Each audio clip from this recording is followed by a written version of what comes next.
Bonjour et bienvenue sur la Web TV Leclerc et vous aujourd'hui pour une nouvelle saison culinaire avec Marie, vous l'attendez tous et on va préparer des recettes pour les fêtes de fin d'année, pour Noël, pour le réveillon. Alors merci Marie d'être avec nous. Bonjour à tous et merci de me recevoir dans cette belle cuisine. Aujourd'hui, on va cuisiner plein de recettes en rapport un petit peu avec les fêtes de fin d'année. Donc l'idée, c'est que vous ayez des idées d'entrée, de plats, de mise en bouche, de dessert pour que votre repas de fin d'année soit vraiment parfait. Eh bien, le repas de fin d'année sera parfait et on va commencer tout de suite avec une première question qui nous vient de Gégé qui souhaite savoir s'il y a un légume particulier à utiliser pour faire des purées. Alors bonjour Gégé, tout d'abord. Ça fait sourire, c'est bien, on commence avec Gégé. C'est sympa. Donc pour faire une purée, alors légume rare, je ne sais pas s'il est forcément rare, mais c'est un légume qu'on utilise peut-être un peu moins pour les fêtes de fin d'année. Vous pouvez utiliser la patate douce, alors qui revient vraiment en force, qui est très bonne, c'est plein de vitamines, on peut faire des purées très très lisses avec.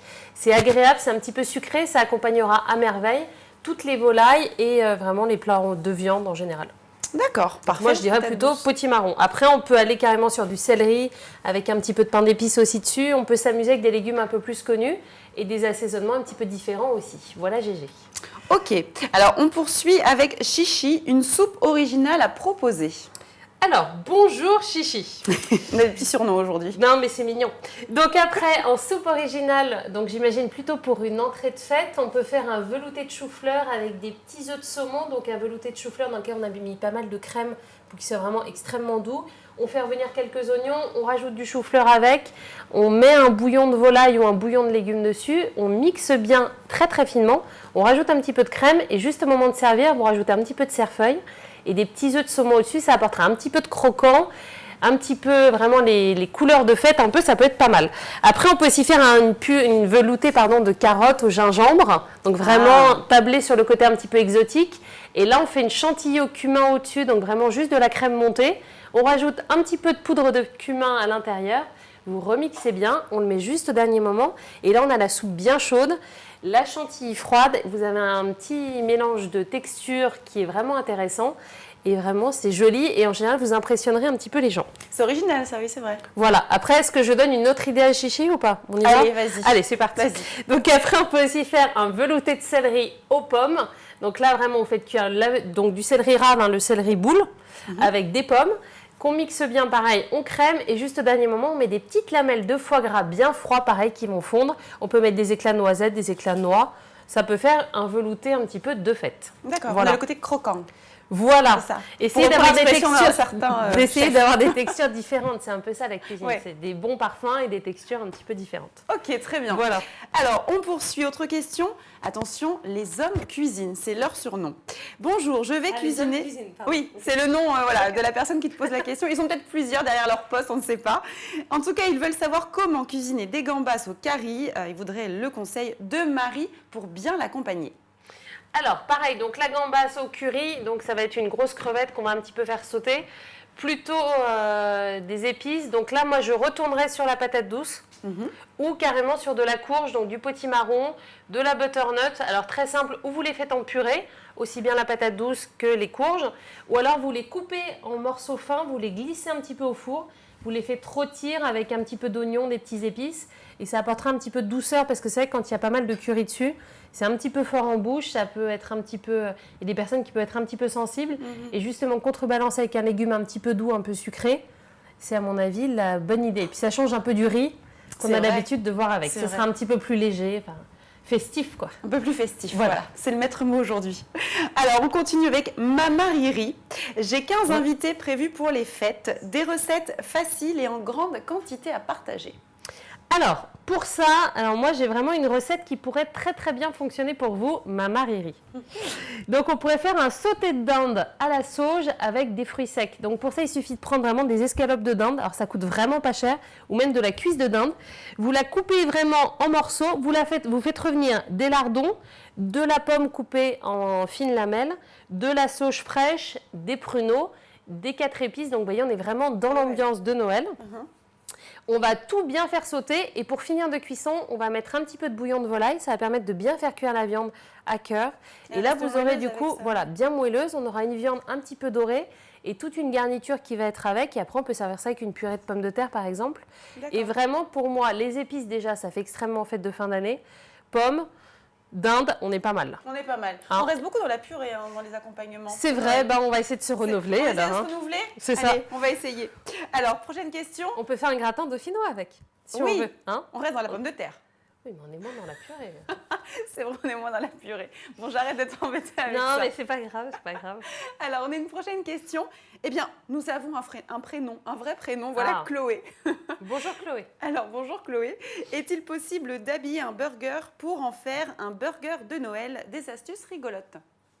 Alors, c'est vrai que c'est original de manger un burger pour Noël. C'est sympa, moi je trouve l'idée sympa. C'est vrai que ça change un petit peu, Ouais. c'est rigolo. Alors après, déjà on pourrait, moi tout de suite on me dit burger de fête, j'imaginerais avec un petit peu de foie gras au-dessus.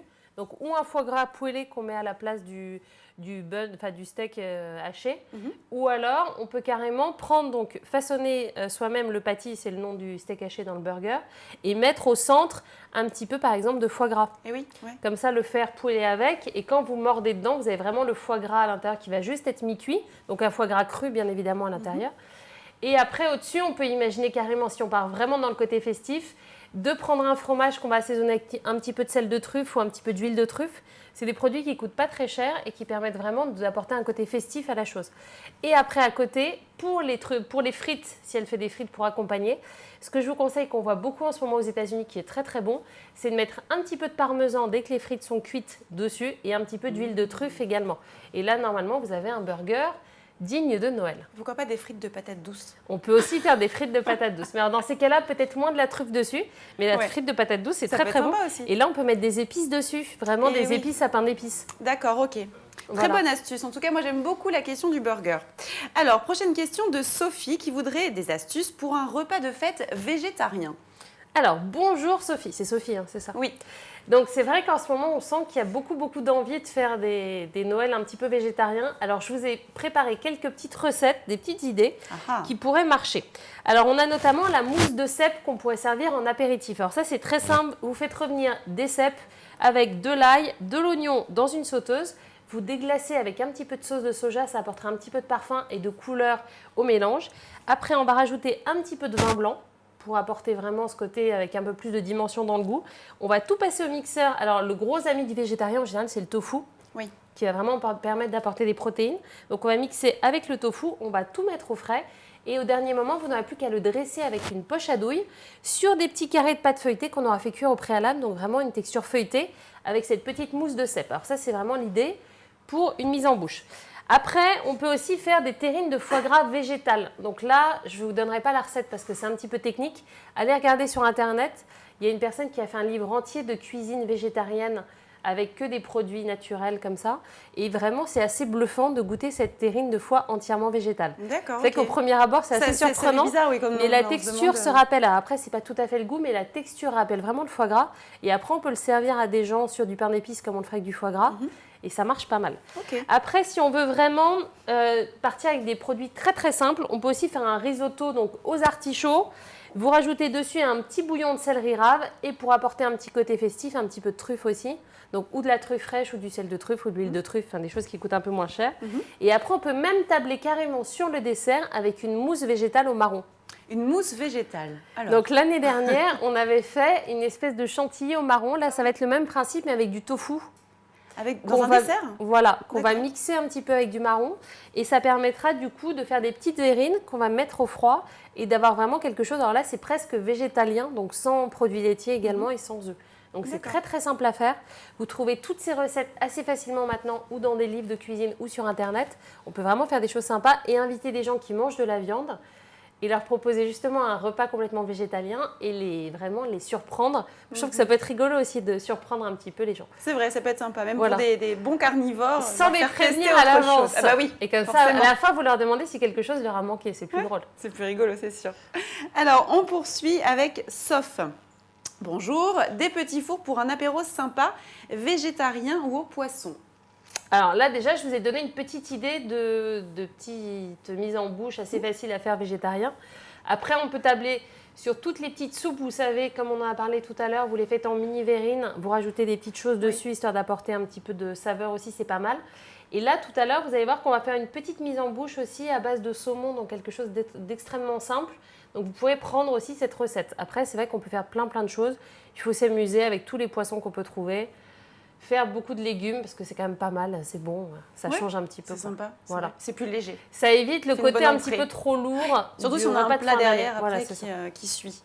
Alors, on reste dans les entrées avec Cindy qui te demande des idées de feuilletés faciles pour l'apéro de Noël. Alors, Cindy, donc c'est vrai qu'avec la pâte feuilletée, on peut faire énormément de choses. Alors moi, quand je pense feuilleté de Noël, j'ai une première recette qui me vient tout de suite à l'esprit. Ça va être vraiment une tapenade d'olive noire qu'on va mixer avec de l'ail, un petit peu d'anchois. Vous rajoutez un petit peu de poudre d'amande parce que normalement on met toujours un petit peu de poudre d'amande dans la tapenade, un petit peu filet d'huile d'olive et là-dedans, si vous en trouvez, vous pouvez rajouter un petit peu de poudre de réglisse. Donc on va mixer ça ensemble. Si vous n'en trouvez pas, c'est pas grave, ça fera très bien l'affaire. Après, on va prendre une pâte feuilletée. Alors pour faire les feuilletages, s'il vous plaît, prenez toujours de la pâte feuilletée pur beurre. Vous verrez, elle va beaucoup mieux développer et gustativement, elle sera beaucoup mieux. Donc on va prendre une grande abaisse de pâte feuilletée. On va répartir à peu près sur les 2/3 la tapenade. Et après, on va la rouloter.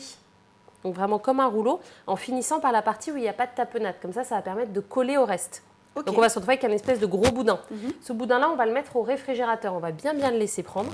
Et après, on va le découper vraiment en petites sections. On va les déposer donc sur un papier sulfurisé et ça va nous former des spirales. Donc avec du noir à l'intérieur de la tapenade.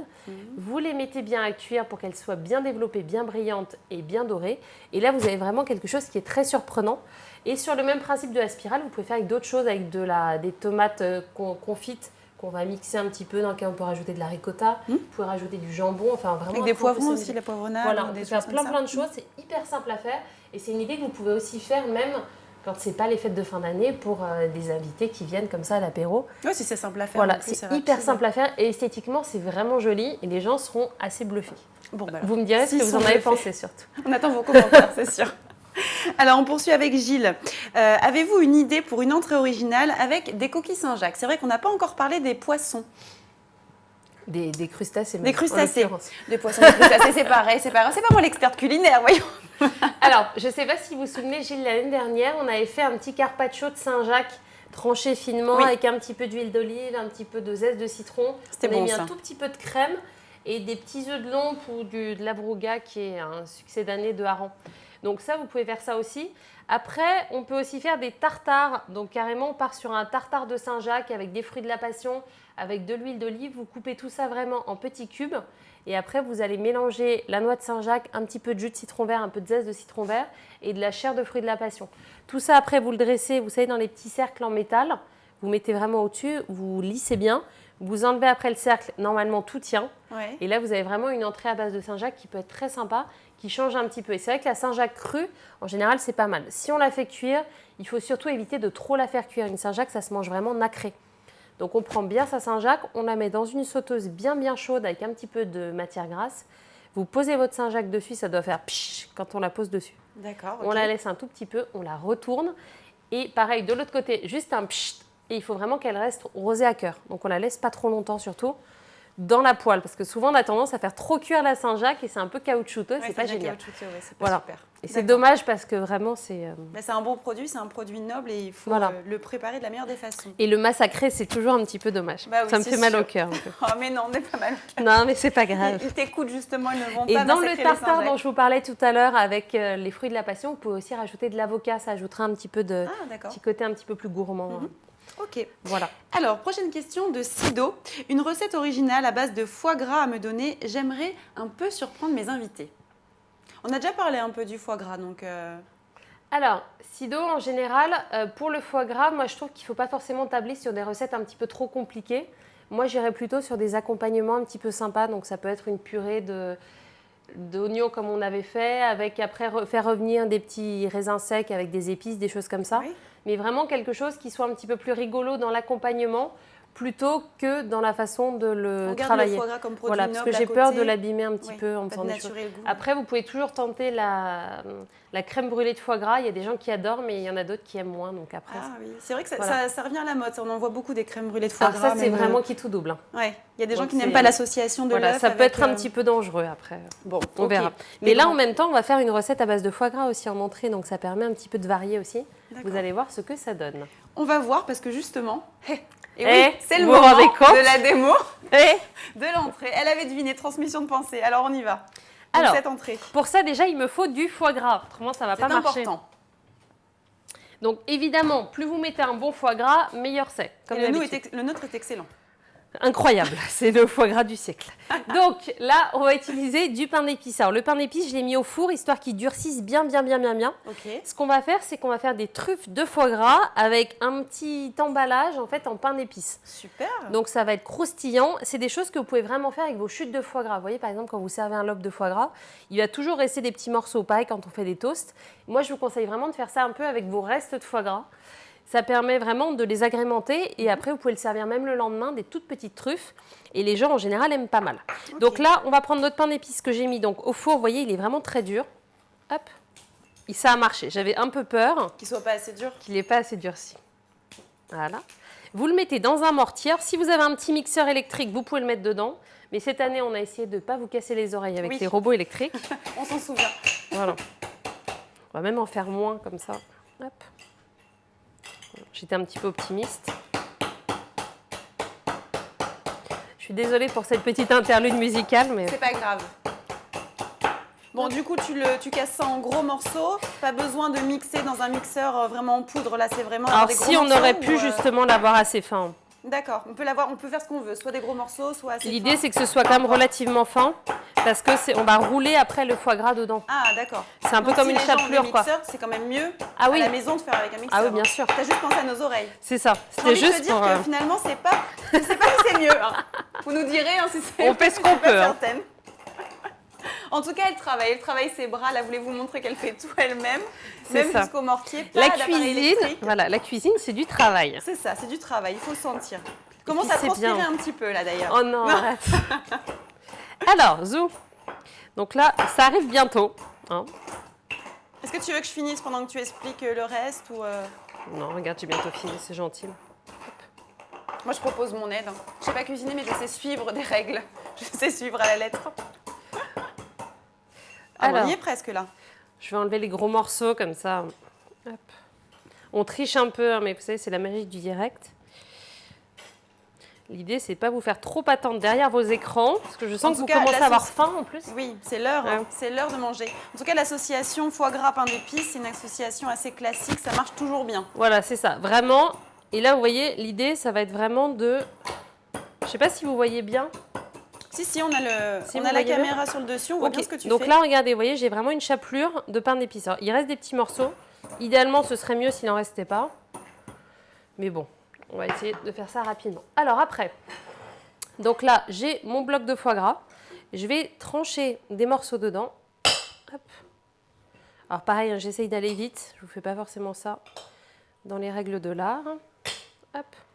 Et donc là, après, regardez, l'idée, ça va être de prendre chaque petit morceau de foie gras et de le manipuler en fait dans les mains. Par contre, vous essayez de ne pas le garder trop longtemps dans votre main parce qu'après, il va chauffer, donc il va vraiment trop ramollir. D'accord. Hop. On fait des petites boules de foie gras. Voilà, des petites bouboules. Ok. Donc là, on va vraiment, c'est vraiment le même principe qu'une truffe. Hein. On la roulotte bien dans la main. Et après, on va plus qu'à avoir à le rouler dans le pain d'épices. Hop. Alors, idéalement, mettez-le dans une assiette, plutôt le pain d'épices, une assiette creuse. Ça, vous faites rouloter dedans. Et là, regardez-moi ça. On a la petite boule bien enrobée. Hop. Et là, on a vraiment, vous la voyez bien, on a nos petites... Ah, mais j'ai plus de petits récipients pour les mettre dessus. Ah, un petit récipient. J'arrive là. Tu veux un plat? Il y a des plats là. C'est bon? Hop. Voilà. Et on va poser les petites truffes dessus. Je vous en fais une seconde, histoire de... Hein. Bah oui, histoire que nous on les goûte après. Voilà, parce qu'après on va les manger. Et alors après, une fois qu'elles sont bien façonnées, vos petites truffes, vous les remettez au réfrigérateur surtout. Hyper important, parce que c'est toujours meilleur de manger le foie gras bien frais. Bien sûr, ok. Hop. Voilà. Donc vous avez compris, c'est vraiment... C'est simple à faire. Alors là, vraiment, c'est ludique. Même avec les enfants, on peut préparer ça en famille, on peut s'amuser avec eux. Et ça, vous voyez, avec une petite coupe de champagne à l'apéritif, c'est vraiment sympa. Oui, c'est joli. Hop. Voilà. On ne sait pas ce qu'il y a à l'intérieur. C'est la surprise. Et vraiment, vous avez les deux textures, vraiment plus molles du foie gras et après le côté un petit peu pain d'épices. Okay. Voilà, je vous en fais une troisième et puis après, on va répondre à la suite de vos questions. Et oui, on y va, on continue. Alors, attends. Tu finis ta petite boule. Voilà, je finis ma petite boule. Je vais me laver les mains aussi, surtout. Ah oui, important. On travaille proprement en cuisine. Hein. Hyper on nettoie important. toujours son plan de travail pour passer à la suite. Parce qu'après, on va vous faire d'autres petites recettes. Et oui, on va continuer avec les plats après. Hop. Et justement, Oui. je te parle en même temps. Non, puisqu'on mais a vas-y, vas-y. la question qui arrive là au moment où tu fais ton foie gras. Oui. On nous pose la question de la crème brûlée au foie gras. Qu'est-ce que c'est exactement? Est-ce que tu peux expliquer un peu la recette de cette crème brûlée au foie gras? Alors, la crème brûlée au foie gras, ça va être en fait un appareil. Donc, alors les quantités, je ne les ai pas vraiment en tête, mais ça va être un mélange d'œufs, de crème qu'on va mixer finement avec du foie gras. Après, on verse ça dans des petits ramequins qu'on fait cuire au bain-marie, D'accord. tout simplement. Et au dernier moment, vous mettez un petit peu de cassonade au-dessus et on va le brûler au chalumeau. Ok, et on met de la cassonade dessus aussi. Du Pour faire sucre une aussi. vraie crème brûlée, oui. D'accord, c'est Ouais. une crème brûlée salée mais avec du sucre. Oui, autrement, C'est sans particulier quand sucre, même. en fait, on n'a pas du tout le côté crème brûlée. Ouais, ok, d'accord. On ne peut pas Voilà. remplacer le sucre par quelque chose de salé qui ferait, je sais pas, effet de crème brûlée. Alors, malheureusement, on n'a pas trouvé de succès d'année au sucre. Je suis Bon, bah, désolée tant pour pis, ça, mais... c'est pas grave. C'était une question comme ça, on ne Non, sait non, jamais. mais je- Tu n'es pas magicienne. Non, C'est ce que t'essaies de me dire. j'aimerais bien parfois, mais... Alors, on a une question pendant que tu Vas-y, prépares un vas-y, peu je ton fais. plan de travail, toujours autour du foie gras de Janie, qui elle te dit « Mais je le sers toujours simplement avec du pain de seigle ou du pain d'épices. Quelle autre façon de le servir ?» Alors, quel autre pain peut accompagner notre foie gras? Alors moi j'aime bien, alors moi je suis super classique pour ça, mais une bonne baguette bien croustillante. Je trouve qu'il y a peu de choses aussi bonnes avec du foie gras, C'est vraiment. vrai, c'est vrai. Voilà, moi je partirais vraiment là-dessus. Après, vous pouvez aller vers le pain aux noix, le pain aux noisettes, le pain pain aux noisette figues. raisin, c'est très bon, le pain aux figues qui est aussi un grand classique. Eh oui. Je ne sais pas si Janine, elle voulait avoir d'autres idées de pain ou si c'était plus un autre D'autres idées de accompagnement. pain, plutôt Voilà. d'autres idées de Après, pain. on peut carrément aller aussi vers le pain noir. Vous voyez, le pain un petit peu épais, le pumpernickel, dont on va servir juste après. Ça dénaturera pas le goût du foie gras, ça? Après, Pas si on trop a un fort? bon foie gras, non. D'accord, Mais ok. je resterai quand même sur la baguette, qui est mon... Le grand classique. Ouais, mais parfois, il faut savoir être classique. Je trouve qu'avec des bons produits, quand on a un bon foie gras, si vous l'avez fait vous-même encore plus, vous avez vraiment gardé quelque chose de simple pour le mettre en valeur. Je suis d'accord, juste avec un petit peu de fleur de sel Voilà. dessus pour Restons classiques, exhauster le goût. parfait. Restons classiques. C'est bien aussi. On est français, on aime la baguette, on aime le pain. C'est Voilà, ça. c'est comme ça. Alors, prochaine question de Aya. Bonjour, comment faire une dinde bien moelleuse? On passe au plat et à la viande là. Alors, pour la dinde. Alors, la dinde, c'est vraiment quelque chose d'un petit peu technique. Donc, une dinde, il va falloir prendre une dinde qui ne soit pas trop petite. Idéalement, on va prendre une dinde d'à peu près 3,5 kg pour 8 à 10 personnes. Ok. Donc, j'espère que vous êtes beaucoup chez vous. Donc, pour faire notre dinde, hyper important, toujours, on la sort une heure à l'avance du réfrigérateur pour qu'elle revienne un petit peu à température. Comme ça, on ne lui fait pas un gros choc thermique à notre petite dinde D'accord. et elle va bien se développer tranquillement dans le four. Donc ça, c'est la première chose. Après, la deuxième règle, c'est qu'il va falloir compter 1 heure à 1h30 de cuisson par kilo. Ok. Donc, vous regardez bien le poids de votre bestiole et vous n'oubliez pas de compter 1 heure, 1h30 par kilo. Après, une dinde, ça se cuit. Alors que ce soit une dinde, ça peut être un chapon, ça peut être vraiment toutes les volailles de fête. Ça va se cuire à 160 degrés, qui est vraiment une chaleur assez faible. L'idée, c'est pareil qu'elle cuise longtemps, délicatement, pour bien garder toute sa matière grasse et qu'elle se développe bien et qu'elle ait vraiment des bons goûts et qu'elle reste moelleuse. Parce qu'une dinde sèche, Oui. c'est quand même pas l'idéal. Mais c'est le problème justement de cuire de la volaille, c'est qu'elle soit pas trop sèche. Voilà, c'est pour On a ça qu'il souvent faut ce vraiment la problème, hein. cuire à feu doux pendant longtemps. D'accord, ok. Donc en plus aujourd'hui c'est Thanksgiving pour les Américains, donc Ah oui, aujourd'hui c'est ils vrai. ont fait beaucoup de dindes. C'est vrai, on pense aux Américains, nos amis Voilà. américains. Donc après on garnit notre dinde avec une farce qui va permettre également de la nourrir. Donc après vous pouvez faire des farces variées, ça peut être tout et n'importe quoi. On peut même faire une farce avec un risotto de champignons par exemple. Une farce avec du riz. Alors vous faites un risotto de champignons, donc on cuisine le risotto Pardon. et après on met le risotto à l'intérieur de la bestiole à la place de la farce. De la bestiole, très bien, Voilà. on a compris. Et alors après, hyper important toujours, la dinde, on va l'enfourner à four froid. Donc ça, c'est l'autre point vraiment important. Et on la badigeonnera de graisse un petit peu avant, histoire que la peau soit bien croustillante. D'accord. Et juste avant la fin de la cuisson, on va l'emballer dans 2 feuilles de papier d'alu en faisant une grosse cheminée au-dessus. Ça va lui permettre un petit peu de bien continuer à travailler. Et après, on va la laisser reposer dans un four éteint pendant 1 heure. C'est long cette préparation. Hein. Alors la dinde, ça demande pas mal de temps. Alors c'est pas compliqué du tout. Il faut juste respecter des étapes clés en fait, D'accord. pour qu'elle soit bonne. Et c'est quand même dommage de faire une dinde le jour de Noël qui arrive et qui est complètement sèche et qui est immangeable. C'est sûr, c'est Donc sûr. ce serait vraiment dommage. Voilà.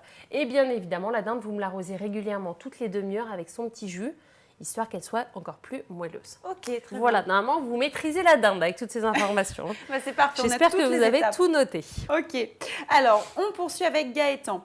Je prévois une purée de marron pour accompagner ma dinde de Noël. Faut-il une alternative où le marron est assez populaire? Question particulière là quand même. Hein. Alors, est-ce qu'on a une alternative au marron Alors, on a des alternatives au marron. Je me suis fait un petit peu remonter les bretelles parce que j'ai parlé trop de purée tout à l'heure. Donc, je ne sais pas si j'ose encore parler de purée. Si, parle de purée. On aime bien la purée. Le marron, c'est vrai que c'est qui tout double. C'est pareil, c'est un petit peu compliqué. Il y a des gens qui aiment beaucoup, il y en a d'autres qui n'aiment pas. Après, c'est vrai que c'est vraiment la tradition aussi du repas de Noël, c'est le marron. Donc moi, dans ce cas-là, je vous conseillerais de faire vraiment 2 versions. Vous faites une première version au marron et après, vous partez sur une des autres purées dont on a pu parler tout à l'heure, notamment la patate douce, une courge. Comme ça, en plus, on a la couleur un petit peu orangée, la couleur un peu brune, c'est esthétiquement, c'est joli. On fait les 2 accompagnements pour tous les et comme convives. ça, après, tout le monde peut varier. Mais après, moi, ce que je vous conseille, c'est aussi de vous soucier un petit peu à l'avance du goût de vos convives. Oui. Comme ça, vous savez un petit peu vers quoi vous orienter pour votre plat. C'est sûr, c'est toujours mieux. Bah oui, ça évite les mauvaises surprises. C'est sûr. Alors, on poursuit avec Cantina. Moi, j'aimerais faire un plat de viande de bœuf type roast beef. Avec quoi je peux le servir? Un roast beef, avec quoi on peut le servir? Des petits légumes, j'imagine? Alors après, on peut faire ce dont on a parlé tout à l'heure. Vous savez, les petits morceaux de courge qu'on va mettre au four et qu'on va vraiment bien faire dorer. Après, on peut aussi faire une poêlée de carottes et dans lequel vous rajoutez des petits rutabagas. Alors, c'est un légume un petit peu oublié, sur lequel on va mettre un petit peu de sirop d'érable au-dessus. Ça ajoute un petit peu de sucré et pareil, la petite note un peu boisée et ça fait fête et fin d'année, le sirop d'érable. Après, on peut aussi partir carrément sur des endives qu'on va faire revenir avec de l'orange, du jus d'orange. Donc là, vraiment sur quelque chose d'un peu, c'est vraiment de la vieille cuisine française, mais ça peut être très bon aussi, ça peut faire un peu fête. Après, vous pouvez vous amuser, vous pouvez partir sur une purée de pommes de terre avec de la vanille à l'intérieur, quelque chose d'hyper doux, hyper suave, dont le chef qui aime bien le croquant, fait une recette dans son restaurant. Donc après, vous pouvez vraiment vous amuser avec plein de choses différentes. Et c'est vrai que si vous partez sur une pièce de bœuf, a priori, c'est assez classique. Donc, vous partez sur carrément de l'originalité pour l'accompagnement ou sur on reste assez classique, un accompagnement classique qui fera toujours impression normalement. Ok, très bien. Alors, maintenant, c'est Nolwenn qui te pose une question. Je projette de faire un poisson pour le grand repas, du turbo. C'est assez cher et du coup, est-ce que tu connais une recette pour le sublimer? Alors, Nolwenn, moi, a priori, j'aurais fait plutôt un turbo avec une sauce hollandaise. Donc, la sauce hollandaise, c'est une sauce qu'on va faire sur le bain-marie, qui va vraiment bien gonfler, qui va être très parfumée. Et je serais partie carrément sur des pavés de turbo que j'aurais juste fait dorer délicatement. Alors le turbo, ce qui est hyper important, c'est qu'on va bien faire fondre du beurre dans une poêle. Vous allez le poser côté pot d'abord, vous allez le laisser cuire 5 minutes en l'arrosant régulièrement avec le beurre fondu. On le refait cuire de l'autre côté 5 minutes et après on va l'enfourner encore pour 5 minutes dans le four à 180 degrés. Donc comme ça, il va être cuit à cœur, il va juste être à peine cuit, ce sera très bien. Ok, d'accord. Voilà, avec une petite hollandaise, c'est pas mal. Ça marche bien. Hollandaise. Voilà. Ok, très bon conseil. Prochaine question. Et on peut aussi le servir avec du chou, c'est pas mal aussi avec le poisson. Ah, du chou. Carrément une tombée de chou avec un petit peu de lard, quelque chose d'assez simple avec un peu de beurre aussi dedans. Et c'est pas mal, ça. C'est un peu différent de ce qu'on trouve d'habitude aussi. Ok, très bien. Voilà. C'est des bonnes idées tout ça. Bah oui, non, mais j'essaie de. Ça, au fur et à mesure, ça revient. Oui, les idées viennent, ça fuse. C'est pour ça. Alors, la prochaine question nous vient de Dave. Un plat de viande un peu exotique à me proposer pour mon repas de Noël. Nous serons 6 et attention, c'est lui qui cuisine. Alors, je ne sais pas si Dave cuisine bien. Ça, il ne le dit pas. Bon. Voilà, donc déjà, on va dire qu'il se débrouille quand même. On va se mettre là-dessus. Alors, un plat exotique, ça dépend vraiment de quel côté vous voulez un peu aller. Donc après, ça peut carrément être un agneau au curry, si on veut partir du côté un petit peu indien. Comme ça, l'agneau, c'est un petit peu plus festif. Ou même une dinde au curry. On peut aussi faire la dinde, le sauté de dinde dont je vous ai parlé tout à l'heure, qui est quand même hyper simple à faire. Là, qui est avec des pruneaux, des épices, alors c'est peut-être un petit peu moins exotique. On se fait un truc un peu tagine aussi. Voilà, après c'est vrai qu'on peut partir sur un tagine aussi. On peut partir aussi sur une pastilla. Donc une pastilla de pintade, ça peut être très bon, c'est hyper simple à faire aussi. Vous pouvez vraiment partir dans plein d'univers. Donc exotique, après, ça dépend ce que vous entendez. Ça dépend des goûts aussi. Ouais. Voilà, après on peut même carrément partir sur un feu vietnamien dans lequel on peut rajouter des morceaux de foie gras aussi. Donc là, c'est un bouillon dans lequel on va faire revenir des légumes, de la viande. Et après, on peut faire pocher des morceaux de foie gras aussi à l'intérieur et le servir avec le bouillon. On peut carrément partir sur un pot-au-feu aussi dans lequel on rajoute du foie gras.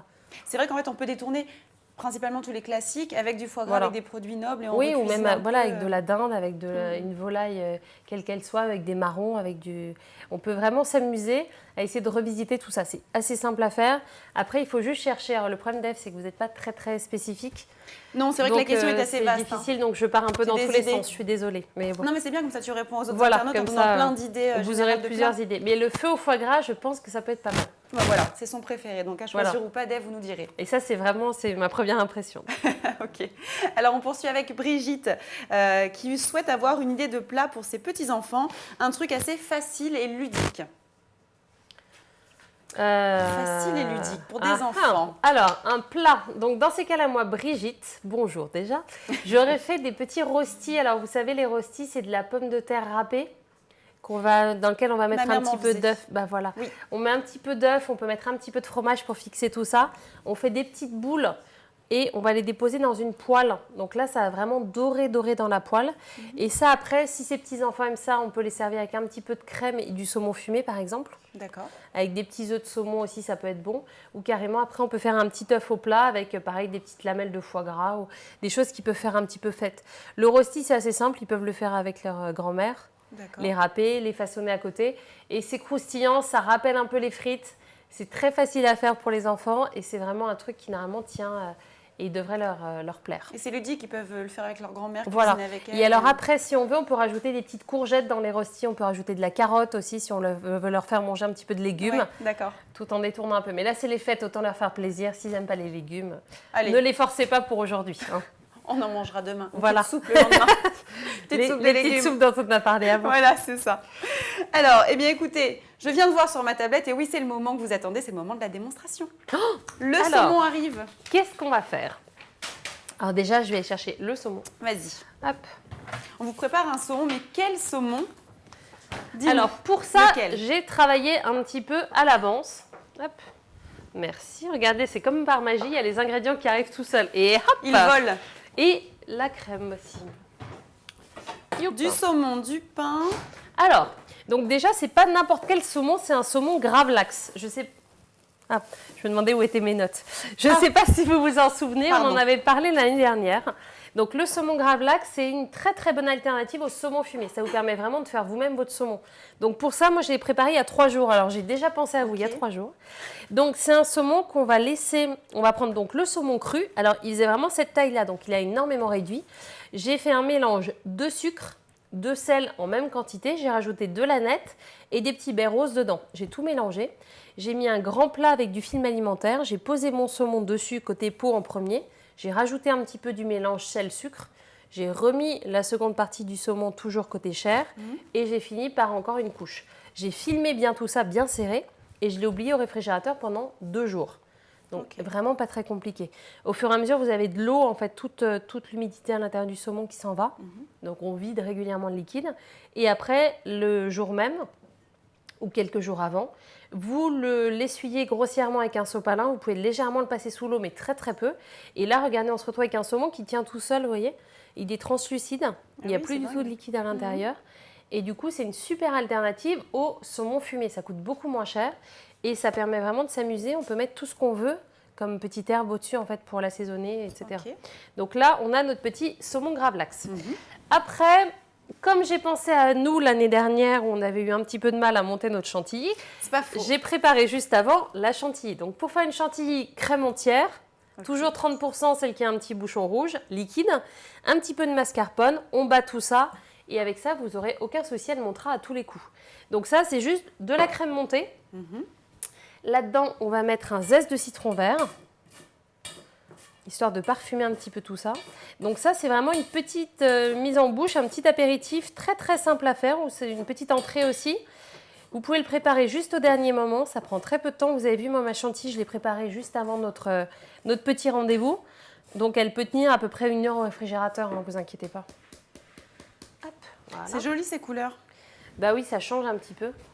Donc là, hop, j'ai mis, vous voyez, le petit zeste de citron vert. Je le mélange au reste. Voilà. Et ça sent bon en plus, c'est un peu frais. Ça change un peu, quoi. Oui, ça change. Voilà. Par contre, on ne met jamais le jus, surtout dans une chantilly, parce que le jus, c'est acide et ça va faire tomber la crème. La crème, ok. Après ça, on a pris le pain dont on parlait tout à l'heure, le Pumpernickel. Là, vous voyez, c'était une espèce de pain allemand. Un petit peu épais. C'est mieux pour ce genre de recette? Alors là, en fait, ça va apporter beaucoup de texture. Vous voyez, il est très très compact. Ça va apporter un petit peu de mâche aussi. Donc là, pour cette recette, c'est pas mal. Après, vous pouvez le faire avec autre chose si vous voulez. Tu le fais pas griller, le pain? Non, on va le garder tel quel et on va le trancher en petits cubes. Parce que là, on va vous le faire en On petites fait des portions. petites mises en bouche. Voilà. Après, si vous le faites en entrée, vous en servez plusieurs par assiette. Oui, ça peut faire une très jolie entrée avec un morceau de saumon comme ça. Donc, voilà, on a notre petit morceau de pain. On va prélever nos tranches de saumon. Donc, vous avez vu qu'il y a la peau en dessous, donc on évite de mettre la peau avec. Et alors ça, c'est pareil, vous pouvez le servir avec des blinis aussi. Hein. C'est hyper simple à faire. Je ne sais pas si vous voyez bien. Oui, oui. On voit bien ce que tu Et fais. là, regardez, en fait, ça vraiment, ça se détache. Vous pouvez faire des morceaux plus ou moins épais. Alors ça, c'est vraiment au goût de chacun. Ou on fait un gros morceau, ou après, carrément, on fait des petites lamelles. Donc là, je vous montre les deux. Hop, voilà. Vraiment comme de la tranche de saumon fumé. C'est tout fin. Voilà. Donc ça, après, ça dépend vraiment de la découpe que vous choisissez de donner. Et ça, c'est pareil, on peut le servir aussi avec de l'avocat, avec un petit peu de pulpe de citron aussi. Enfin, on peut s'amuser à faire plein de choses différentes. Hein. Okay. Voilà, je pense qu'on en a assez. Et vous voyez, l'intérêt, c'est que du coup, il est il se tient bien le saumon. Donc c'est très facile à trancher. Hein. Vous n'avez pas besoin d'être un trancheur professionnel pour y arriver. Voilà. Pas besoin de maîtriser toutes les techniques de découpe. C'est ça, on n'a pas besoin. Donc là, hop, on va partir. Bon, on va dresser directement sur l'assiette. Ce sera plus joli. Une belle assiette foncée Voilà. pour faire ressortir les couleurs. Est-ce que vous voyez bien? Là, c'est bon, on voit. C'est bon, on voit? Oui. Très bien. Donc là, après, là-dessus, on va mettre un petit peu de chantilly avec du zeste de citron vert. Voilà. Donc après, on peut le mettre aussi à la poche à douille si on veut. Là, je me suis dit que j'allais vous le faire vraiment simple. Comme ça, vous ne pourrez pas me dire qu'avec le matériel que vous avez à la maison, on ne peut pas y arriver. Hop. Alors, je les préviens avant même. Non, mais c'est ça, comme ça, vous n'avez plus aucune excuse pour ne pas le faire. Après, on va mettre un petit morceau de saumon. Hop. Vous voyez, une petite tranche comme ça. Il y a un silence incroyable là. On est aux anges, on te regarde. C'est ça, hein. C'est tout. Hop. On est absorbé par le saumon. Après, là-dessus, on va mettre des petits œufs de saumon. Alors là, ça va apporter un petit peu de couleur, un peu de croquant aussi. Ok. Hop. Voilà. Et on va finir avec un petit peu d'aneth. Un petit peu de vert. Voilà, histoire d'apporter un petit peu de... Non, c'est joli. C'est des petits toasts très originaux. Ah oui, c'est hyper simple à faire. Et vraiment, vous allez avoir le côté suave, un petit peu de la chantilly au-dessus. Le saumon qui va vraiment avoir de la texture aussi. Les petits œufs de saumon qui vont fondre en bouche. Hop. Et pourquoi ce choix sur justement une chantilly qui est quelque chose de mou, de laisser le pain mou sans le toaster, sans... Moi, je sais pas, je l'aurais chauffé. Alors, si tu veux, tu peux le toaster. Mais je sais pas, je te pose la question, mais c'est meilleur. là, en fait, non vous allez chauffé, vraiment... En fait, tu goûteras. Je veux bien te faire goûter maintenant. Mais On on aura un petit peu d'épaisseur, on a un petit peu de mâche. Et du coup, c'est vraiment intéressant avec le côté très fondant de la chantilly. D'accord, ok. Voilà. Okay. Après, on peut faire ça avec un autre pain de seigle, mais regarde, sans l'odeur, il a vraiment une odeur particulière. Oui, il est un petit peu sent acide, en fait. Voilà. Oui, c'est vrai, ça sent un peu la... Et là, du coup, c'est vraiment l'acidité. une entrée qui se rapprocherait presque ou du côté un petit peu suédois, danois. Enfin, on peut se rapprocher un petit peu de cet univers-là. Donc, ça permet aussi d'avoir quelque chose d'un peu original. Voilà pour la petite entrée. Donc, vous voyez, c'est très, très simple à faire. Et c'est très joli. Ça donne son effet. Et c'est bon. On ne va pas goûter en direct, mais bon. Mais bon, on attend que ça, donc on se dépêche, on continue. Alors nous avons une question. Alors là, on part dans les desserts de Sof, qui souhaite avoir une recette de bûche un peu originale pour elle, pour sa famille. Est-ce que tu as des idées de bûche? J'en ai, Sof, j'arrive. Je vais débarrasser un peu, vas-y. Je veux bien. Je te laisse expliquer un peu. Voilà, mets juste ça dans l'évier. Alors, Sof, pardon. Mais il faut que je vous prépare, parce qu'après, je vais vous faire un petit dessert aussi. Donc, oui. Il faut que je prépare un petit peu tout ça. Mais il nous faut la réponse de la bûche. J'arrive. Donc, pour avoir une petite bûche originale un petit peu, vous pouvez faire carrément une bûche inspirée un peu du tiramisu. Donc, vous la dressez dans un cake. On va faire un fond avec des biscuits imbibés au café. On va faire une espèce de crème un peu tiramisu, mais qui se tiendra un petit peu plus. Ok. On le versera dessus, on fera plusieurs étages. Et juste avant de servir, après, vous mettrez des meringues sur le tour. D'accord. Donc on met un tout petit peu de gélatine par contre dans l'appareil à tiramisu, histoire que ça tienne un petit peu, parce qu'autrement ça risque de s'affaisser un petit peu, c'est pas top. Après on peut carrément partir aussi sur une bûche un peu forêt noire. Ouais. Vous voyez la forêt noire qui est vraiment un dessert qu'on fait plus forcément maintenant très crémeux, beaucoup. Ça, en plus, hein. Voilà, avec des cerises au kirsch un petit peu. Moi je trouve ça un peu lourd la forêt noire, c'est un vrai mais dessert en même temps, original. je trouve que ça fait Noël. Ça fait Noël, c'est très classique. Ça fait Noël parce qu'on a vraiment... Et en bûche, ça se fait pas normalement du tout. Retour en enfance, remarque. Hein, voilà. C'est des choses qu'on mais moi, peut-être. après, ça dépend un petit peu des familles aussi. Mais vous mettez un petit peu une confiture de cerises. Vous mettez des grosses cerises au kirsch. Vous faites une petite chantilly, une ganache au chocolat noir avec du kirsch aussi. On garnit la bûche avec. On la roule sur un biscuit génoise et juste avant de servir, on met une petite chantilly à l'extérieur. D'accord, Ça change un petit roulé, peu. En fait. Voilà, Okay. La bûche, dans le principe, c'est un biscuit roulé en général. Donc là, vraiment, on l'a fait en biscuit avec une chantilly au-dessus. Et après, on peut s'amuser à décorer avec des petits sapins en papier. Vous voyez, des choses un petit peu rigolotes, jolies, des petits trucs en origami même. Vous pouvez faire à vos enfants des petits daims en origami. Et on fait quelque chose d'un petit peu rigolo. On se sert des enfants pour la décoration. Mais il faut toujours un petit peu se servir des enfants pour ce genre de choses. Sinon, on n'a pas le droit de manger de dessert. Après, on peut carrément partir sur une bûche beaucoup plus originale. Ça va être une bûche en cookies qu'on va coller les uns aux autres avec un petit peu de glace ou un petit peu de ganache. Bûche en cookies ? Oui, on peut faire ça. Ouais. Donc, vous mettez, alors, par contre, vous les faites maison. Hein. Vous mettez les cookies les uns à côté des autres. Vous mettez un petit peu de chocolat dedans. Vous mettez un ruban. Et alors ça, les enfants, ce sera vos meilleurs amis. C'est une super idée, le soir de Noël. Ah, vraiment, oui. c'est hyper simple. Un petit ruban, des petites décos, pareil, des petits personnages en origami au-dessus, ça marche aussi. Après, on peut carrément partir sur une bûche glacée aussi. Hyper simple à faire. C'est simple à faire les bûches glacées. C'est pas compliqué. Pareil, on fait un biscuit génoise qu'on va déposer au fond du cake. On va partir avec des couches de glace. Donc en général, on part sur une base de glace et on rajoute un sorbet mélangé avec. Oui. Et si on part par exemple sur une idée chocolat mangue ou chocolat passion, on peut rajouter des petits éclats de noisettes à l'intérieur. On peut s'amuser à faire des petits morceaux un peu de crumble qu'on va mettre après au-dessus. On peut s'amuser à faire plein de petites choses. C'est hyper simple. Ça changera un petit peu de ce qu'on a l'habitude de manger. Et surtout, c'est vraiment fait en 5 minutes, quoi.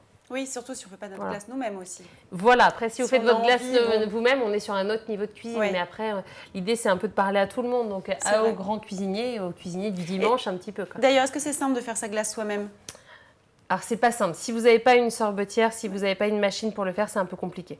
Après, maintenant, il y a des nouvelles façons de faire des glaces avec du lait concentré. Qui permettent du coup de faire de la glace sans appareil exprès parce qu'elle ne va pas cristalliser. Par contre, je n'ai pas les quantités en tête, mais regardez pareil sur notre ami. Voilà. Ok. C'était pour dire si les gens ont envie de faire de la glace. Mais on peut le faire avec du lait concentré, techniques. ça marche très bien. D'accord, c'est une nouvelle astuce, c'est intéressant de le savoir. Ça vient d'arriver. Ça vient tout juste d'arriver. C'est l'exclusivité aujourd'hui. Donc allez-y, profitez-en. Alors, prochaine question de Benoît. C'est toujours le chocolat, la star du dessert. Et vous, Benoît, je suis d'accord avec vous. Avez-vous des alternatives aussi gourmandes ? Oula, pour remplacer le chocolat, moi, je ne suis pas sûre. Hein. Personnellement. Alors, après, on peut varier un petit peu. Voilà, autour du chocolat, peut-être l'associer avec différentes choses. On peut partir sur un fondant chocolat marron, on peut partir sur une tarte au chocolat avec du caramel. Ouais. Mais c'est vrai que c'est difficile de contrebalancer complètement le côté chocolat. Alors là, vous allez voir, après en dessert, on va faire une pavlova qui mélange de la meringue, de la crème, des fruits. Et ça peut être quelque chose qui est quand même extrêmement gourmand aussi. C'est vrai, il y a parce qu'on a plein de textures différentes. C'est intéressant et que c'est quand même très sucré avec la meringue. C'est vrai que l'alternative, ça peut être le caramel ou la meringue. Ou voilà, tout à fait, ce genre de choses. Mais c'est vrai que si vous remplacez pour les adeptes du chocolat, vous les remplacez par un carpaccio de mangue ananas. Moi, je serais déçue. Hein. Voilà, à mon avis, vous n'allez pas vous faire que des amis. On aura envie d'avoir le petit fondu au chocolat à côté. Après, vous pouvez tenter le Christmas cake anglais. Alors, le Christmas cake anglais, qu'est-ce que c'est ? Alors, le Christmas cake anglais, il ne faut pas avoir fait un repas très lourd avant, parce que ça nourrit quand même relativement bien. C'est un gâteau dans lequel on va mettre beaucoup de fruits confits et du cognac. Alors, c'est un gâteau que les Anglais préparent plusieurs jours à l'avance, mais ça fait partie des gâteaux emblématiques en Angleterre. Donc, c'est quelque chose que vous pouvez aussi prévoir et proposer à vos invités. Du coup, ça apportera une petite note un peu différente à votre repas.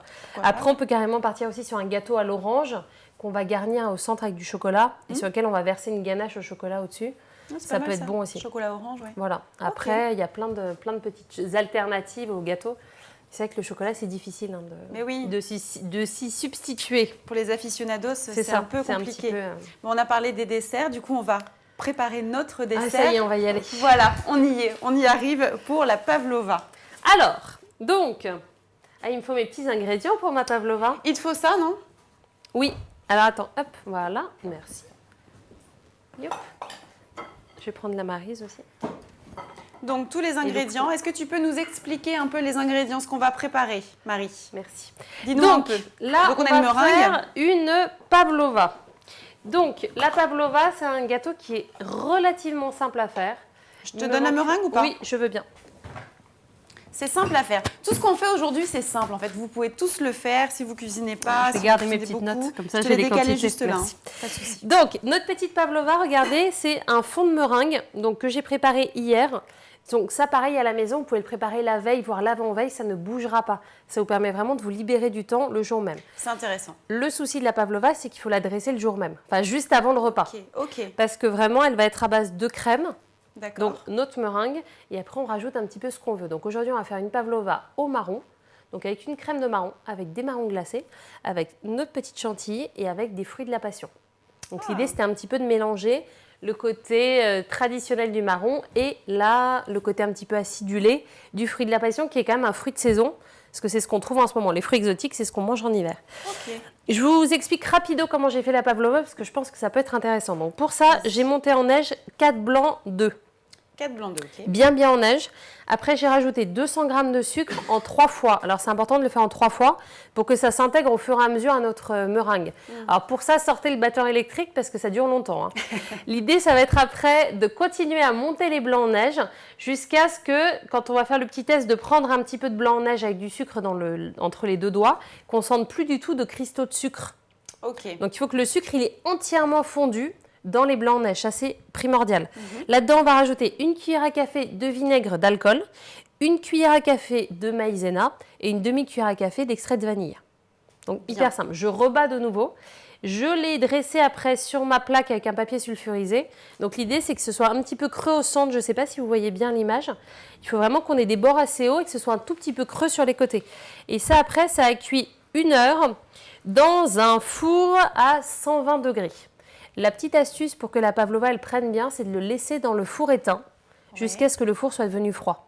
Ok. Et surtout, on n'ouvre jamais le four pendant la cuisson. Sinon, ça se ratatine. Et surtout, après, ça va être beaucoup moins desséché. Donc là, regardez, ma pavlova, elle est hyper légère et elle tient.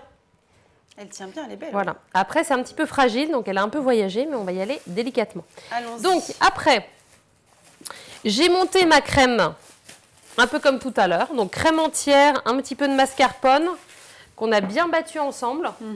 Voilà, donc là on a une crème qui est bien montée. Elle tient bien. Voilà, et donc après là on a de la crème de marron. Donc ce qu'on va faire, c'est qu'on va mettre un tout petit peu de crème de marron dans la crème, dans la crème montée. Oui. J'ai mis à peu près une cuillère à soupe de crème de marron. Et ça, je vais le mélanger délicatement avec ma petite maryse pour que ça s'intègre au reste. Ok. Ok. Voilà, comme ça va nous faire des petites marbrures de crème de marron à l'intérieur. D'accord. Et Ça alors s'intègre bien, ça, la crème de marron? Alors non, en fait, le but, c'est vraiment ça, c'est qu'on ait des petites marbrures. Ok, d'accord. Alors ça, c'est pareil, après, on peut le dresser à la poche. Je me dis qu'aujourd'hui, on va tout faire sans poche. On fait ça comme si on était chez nous et qu'on n'avait pas forcément tous les ustensiles. Je veux bien vous le faire à la poche, ce sera un peu plus joli, mais bon, comme ça, hop. Comme tu veux, si tu veux le faire à la poche. Hein. Non, on va le faire comme ça. D'accord.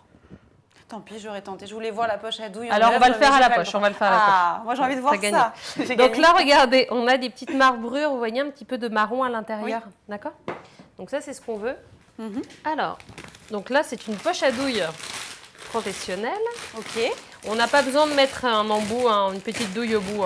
D'accord, c'est pas nécessaire. Pourquoi d'ailleurs? C'est pas là, on va précis. Oui, on va le dresser comme ça. C'est pas vraiment pas compliqué. Donc l'idée, ça va être de mettre aucune masse de crème à l'extérieur. Ok. Comme ça, on travaille proprement. Alors là, attention, j'ai la pression parce que vous me regardez Attention. tous. Si tu en mets à l'extérieur, qu'est-ce qu'on va te faire? On va me faire manger toute la crème. On te fera manger toute la pavlova après le tournage. Voilà, Marie aura tout mangé. En même temps, je ne cache pas que c'est quand même, pour moi, le mélange meringue-crème. L'un de tes desserts préférés? Ouais, j'aime bien ça. D'accord. La crème chantilly, j'aime ça. C'est bon quand même. Hop, voilà. Je ne vais pas dire que j'aime pas non plus. Hein. Et il n'y a rien. Hein. C'est parfait. C'est parfait, bravo. On va juste enlever ça. Donc là, après, je vais couper un petit peu le bout. D'accord. Et là, donc, on va garnir notre crème. Juste avant, pardon, j'ai complètement oublié. De mettre un peu de crème de marron Je voulais mettre un tout petit peu de crème de marron au-dessus. Comme ça, quand on découpera, il y aura des petits morceaux de crème de marron. Ok. Hop. Donc là, vraiment, la pavlova, c'est un dessert de l'instant. Est-ce que je vous ai expliqué pourquoi ça s'appelait pavlova d'ailleurs? Non, ça vient d'où? Alors, ça s'appelle pavlova parce que ça a été créé pour vraiment pour reconnaître, enfin en hommage pardon, à une danseuse étoile. Donc l'idée, c'était de faire un dessert qui soit léger, comme un tutu, quelque chose qui puisse se manger facilement. Et donc dans la pavlova, il y a toujours des fruits. D'accord. Voilà. La pavlova classique, elle est faite comment? Avec quoi? Alors meringue, une crème montée et après des fruits. Donc les fruits, ça peut varier. On peut mettre des fraises, on peut mettre des framboises. C'est un dessert qu'on peut marier à volonté. Ok. Et alterner un petit peu. On met toujours du fruit parce que c'est le côté très sucré de la meringue, de la voilà. crème. Et vraiment, c'est un dessert du moment, donc il faut vraiment il faut ajouter un petit peu de fraîcheur avec la meringue, et c'est ce qui marche bien avec la meringue. Donc là, vous voyez, j'ai mis pas mal de crème. Oui, c'est joli. Hein. C'est le but. Hop. C'est le but. Non, mais c'est le but qu'il y ait de la crème, pas mais que oui, voilà. on ne parle pas de calories, Voilà. là, on ne fait pas des desserts light, c'est Noël, hein. On met de la crème. Mais alors ça, on est d'accord que c'est un gâteau qu'on a fait presque pour 8-10 personnes, là. Ah bon?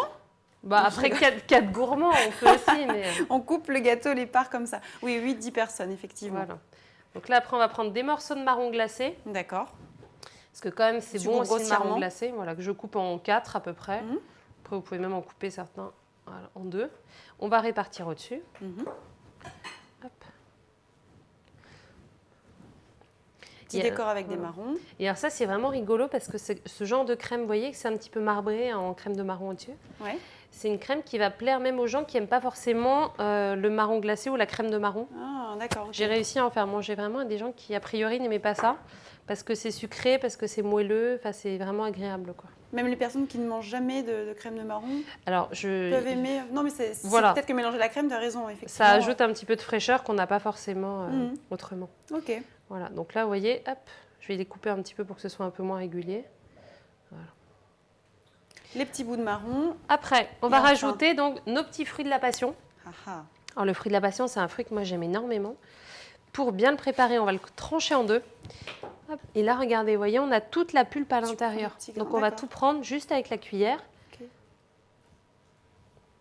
Oui, c'est vraiment joli avec ça. Voilà, et ça ajoute un petit peu de texture, un petit peu de fraîcheur aussi.